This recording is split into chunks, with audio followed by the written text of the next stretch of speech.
ඔන්න අද වීඩියෝ එකෙන් කතා කරන්නේ උපරිමාධිකරණ සංකීර්ණ කළමනාකරණ මණ්ඩලයේ තනතුරු පුරප්පාඩු පිළිබඳව. ඉතින් ඔන්න කළමනාකරණ සහකාර සේවා ගණයේ තනතුරට පුරප්පාඩු 3ක් තියෙනවා කියලා සඳහන් කරලා තියෙනවා. ඉතින් ඔන්න මේ පුරප්පාඩු 3 සඳහා ශ්‍රී ලාංකික පුරවැසියන්ට අයදුම්පත් කැඳවලා තියෙනවා. ඉතින් අපි බලමු ඔයා මේකට ඇප්ලයි කරනවා නම් ඔයාට මොනවද තියෙන්න ඕනේ සුදුසුකම් කියලා. ඉතින් ඔයා මේකට ඇප්ලයි කරන්නේ බාහිර අයදුම්කරුවෙක් විදියට නම් අධ්‍යයන පොදු සහතික පත්‍ර සාමාන්‍ය පෙළ විභාගයෙන් සිංහල හෝ දෙමළ ගණිතය ඉංග්‍රීසි භාෂාව යන විෂයන් ඇතුළුව විෂයන් 4කට සම්මාන සාමාර්ථයන් සහිතව එකවර විෂයන් 6කින් සමත් වෙලා තියෙන්න ඕනි කියලා සඳහන් කරනවා. ඒ වගේම අධ්‍යයන පොදු සහතික පත්‍ර උසස් පෙළ විභාගයේදී අවම වශයෙන් විෂයන් 3ක් පොදු පරීක්ෂණය හැර සමත් වෙලා තියෙන්න ඕනි කියලත් නිවේදනයේ සඳහන් කරලා තියෙනවා. ඒ වගේම තනතුරට විශේෂිත වෙනත් අවශ්‍ය සුදුසුකම් විදියට සඳහන් කරලා තියෙනවා. සුදුසුකම් වලට අමතරව අදාළ ශාස්ත්‍රීය පළපුරුද්ද තියෙන්න ඕනි කියලා සඳහන් වෙනවා. අනිවාර්යයෙන්ම ඒවල සහතික ඉදිරිපත් කරන්න කියලාත් සඳහන් වෙනවා. ඒ වගේම පරිගණක භාවිතය පිළිබඳව දැනුම විශේෂ සුදුසුකමක් ලෙස සැලකනවා කියලත් නිවේදනයේ සඳහන් කරලා තියෙනවා. ඊළඟට අපි බලමු අභ්‍යන්තර අයදුම්කරුවන් විදියට කොහොමද මේකට ඇප්ලයි කරන්න කියලා.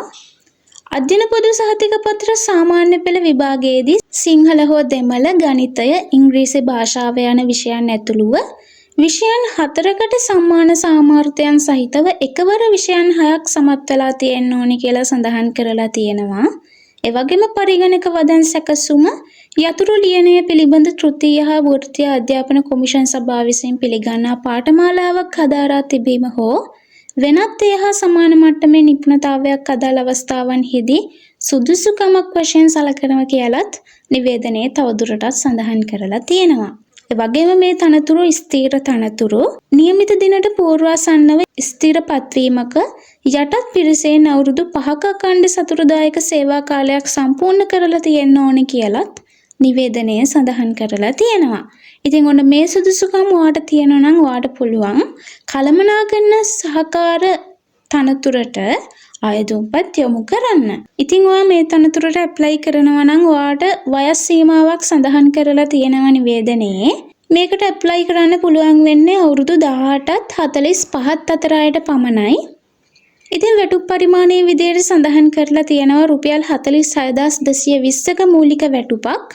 මේකෙදි රජයේ දීමනා ජීවන වියදම් දීමනාත් හිමි වෙනවා කියලා නිවේදනයේ සඳහන් කරලා තියෙනවා. ඒ වගේම තනතුරට අදාළ පොදු කොන්දේසි ටිකක් සඳහන් කරලා තියෙනවා. ඔයා මේකට ඇප්ලයි කරනවා නම් අනිවාර්යෙන් ඔයා ශ්‍රී ලංකාවේ පුරවැසියෙක් වෙන්න ඕනේ. ඒ වගේම තනතුරට පැවරෙන කාර්යයන් මැනවින් ඉටු කිරීම සඳහා අවශ්‍ය වන කායික හා මානසික යෝග්‍යතාවයෙන් යුක්ත වෙන්න ඕනේ කියලා සඳහන් කරලා තියෙනවා. ඒ වගේම ඔයා විශිෂ්ට චරිතයකින් යුක්ත වෙන්න ඕනේ කියලත් නිවේදනයේ සඳහන් කරලා තියෙනවා. ඒ වගේම ස්ථිර තනතුරක් විශ්‍රාම වැටුප් හිමි වෙන්නේ නැහැ කියලත් සඳහන් කරලා තියෙනවා. ඒ වගේම ස්ථාන මාරු වීම නොමැති බවත් සඳහන් කරලා තියෙනවා. ඉතින් ඔයා මේ තනතුරට බදව ගන්නේ කළමනාකරණ මණ්ඩලය මගින් තීරණය කරනු ලබන පරිදි ව්‍යුහගත සම්මුඛ පරීක්ෂණයක් මගින් තමයි ඔයාලව මේකට බඳව ගන්නෙ. ඉතින් මේකෙදී EPF, ETF සියල්ලම හිමි වෙනවා කියලත් නිවේදනයේ සඳහන් කරලා තියෙනවා. ඒ වගේම තෝරා ගන්න අයදුම්කරුවන්ට වෛද්‍ය හදිසි අනතුරු රක්ෂණ පහසුකම් යනාදී ප්‍රතිලාභ හිමි වෙනවා කියලා සඳහන් වෙනවා. ඒ වගේම ඉහත සුදුසුකම් සහ තනතුරට අදාළ පළපුරුද්ද සනාථ කරන සහතික පත්වල සහතික කරන ලද ඡායා පිටපත් අමුණා අයදුම්පත සමග එවන්න කියලා තමයි නිවේදනයේ සඳහන් කරලා තියෙන්නේ. ඒ වගේම ඉහත අවශ්‍යතාවයන්ට අනුකූල නොවන අයදුම්පත් අසම්පූර්ණ අයදුම්පත් සහ අවසන් දිනෙන් පසු ලැබෙන අයදුම්පත් ප්‍රතික්ෂේප කරනවා කියලත් නිවේදනයේ සඳහන් කරලා තියෙනවා. ඒ වගේම ඕනෑම ආකාරයක බලපෑම් කිරීමක් නුසුදුසුකමක් ලෙස සැලකන ලබන අතර අයදුම්පත් වලින් වැඩිම සුදුසුකම් ලත් අයදුම්කරුවන් පමණක් සම්මුඛ පරීක්ෂණයට කැඳවන බවත් සම්මුඛ පරීක්ෂණ මණ්ඩලයේ තීරණය අවසන් තීරණය බවත් නිවේදනයේ සඳහන් කරලා තියෙනවා. ඉතින් මේකට ඇප්ලිකේෂන් එකක් දීලා නැහැ. ඒ නිසා ඔයා විසින්ම ආයුධපතක් සකස් කරගන්න ඕනේ. මේකෙදී ඥාතීන් නොවන පුද්ගලයන් දෙදෙනෙකුගේ නම් ලිපිනයන් සහ දුරකථන අංකයන් ඇතුළත් කරලා ඒ වගේම ඔයාලගේ පෞද්ගලික විස්තර අධ්‍යාපන සුදුසුකම් වෘත්තිමය සුදුසුකම් මේ හැම දෙයක්ම ඇතුළත් කරලා ඔයාලගේ ආයුධපත හදාගන්න ඕනේ. ඉතින් ඒ හදාගත්තු ආයුධපතත් සමග ඔයාලගේ සහතිකවල තියෙන පිටපත් එක්ක 2026 ජනවාරි 21 වෙනි දිනට කලින් ප්‍රධාන විධායක නිලධාරී උපරිමාධිකරණ සංකීර්ණ කළමනාකරණ මණ්ඩලය තැපැල් පෙට්ටිය 223 අලුත් කඩේ කොළඹ 12 යන ලිපිනයට ලියාපදිංචි තැපෑලෙන් ඔයාලගේ ආයුධපත යොමු කරන්න ඕනේ. ඉතින් ඔය ආයුධපත්‍රයේ යවන ලියුම් කවරේ වම්පස ඉහළ කෙළවරේ අනිවාර්යෙන් ඔයා ආයුධම් කරන තනතුර සඳහන් කරන්න කියලත් නිවේදනයේ සඳහන් කරලා තියෙනවා.